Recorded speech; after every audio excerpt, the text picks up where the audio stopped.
Alright, you frosty bastards, here is my Sub-Zero build for Code Vein. This build is Dexterity and Mind based.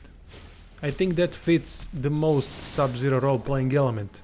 I'm a huge fan of Sub-Zero, I love that bloody bastard, so that's why I decided to create something similar.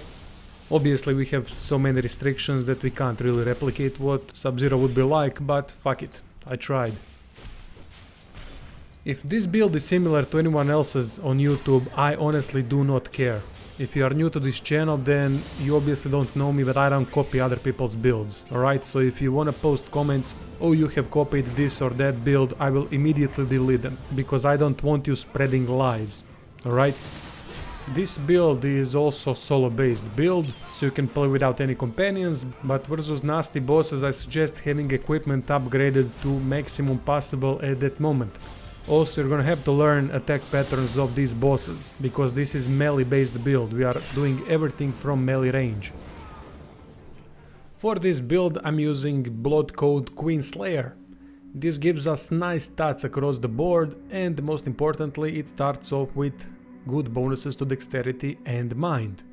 Important thing is that it also starts with 20 Ichor, giving us just enough to buff ourselves with everything that we need in order to survive and deal massive damage. Weapon that I'm using is Ice Blood with Devour transformation. Ice Blood is frosty weapon, which definitely suits the role-playing element, but it also grants us quick mobility with this setup, which is highly important. Devour transformation gives increased drain rating, meaning we will get more Ichor through normal weapon attacks, and that is also highly important so that we have enough Ichor to boost ourselves. Before Ice Blood I would suggest Executioner, because it has high dexterity scaling, but it also offers less mobility than Ice Blood. Upside of Executioner is that it's better at blocking attacks. Whale that I'm using for this build is the only logical one, it's called Noble Silver. It scales tremendously with Mind, meaning it offers high boost to Light Gift, which is what we need to do massive damage with specific spell that we are using. Passives are Dexterity up.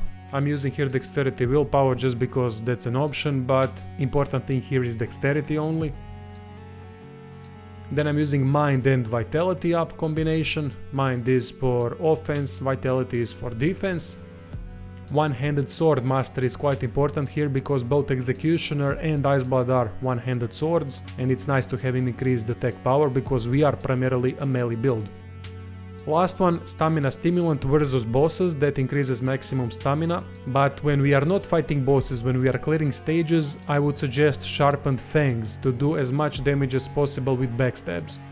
We have high drain rating with this build, meaning we get a lot of Ichor back, especially when using backstab, so might as well make it more powerful. From spells I'm using Frost Weapon because, well, it's a bloody Sub-Zero. Added frost damage from frost weapon stacks with default ice damage from Ice Blood. Next we have Ice Barrage. This is a light spell that scales off of Mind stat. It is very nice shotgun type ability that we use from melee range in combination with our light attacks to do massive damage. Next to that we have defensive one called Iron Will. Self-explanatory, it reduces damage taken. We need that especially for solo play. Last one is one of the best defensive spells in the game, it's called Cleansing Light. For a limited time, damage that you take is gonna be healed. That actually lasts for quite a long time, making it an amazing spell. It costs a lot of Ichor, but fuck it, it's worth it. As I said, Queen Slayer starts with 20 Ichor, so we have enough for Cleansing Light, Iron Will and Frost Weapon. Then by hitting enemies over and over again or doing backstabs we drain Ichor and use Ice Barrage to finish them off fast. Build is quite simple to play, we buff ourselves as I said earlier with these 3 spells, and then we go in, try to do backstab versus normal enemies, and if they survive initial backstab attack then we continue with couple of light attacks and end with Ice Barrage.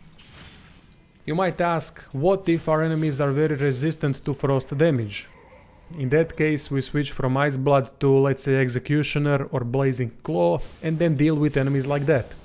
Instead of Frost Weapon we can use any different element and it would work. Don't forget that there are also cartridges that you can apply to weapon to temporarily make them elemental weapons. That would be all for this build. I hope you enjoyed. So go out there and freeze some bastards' balls off.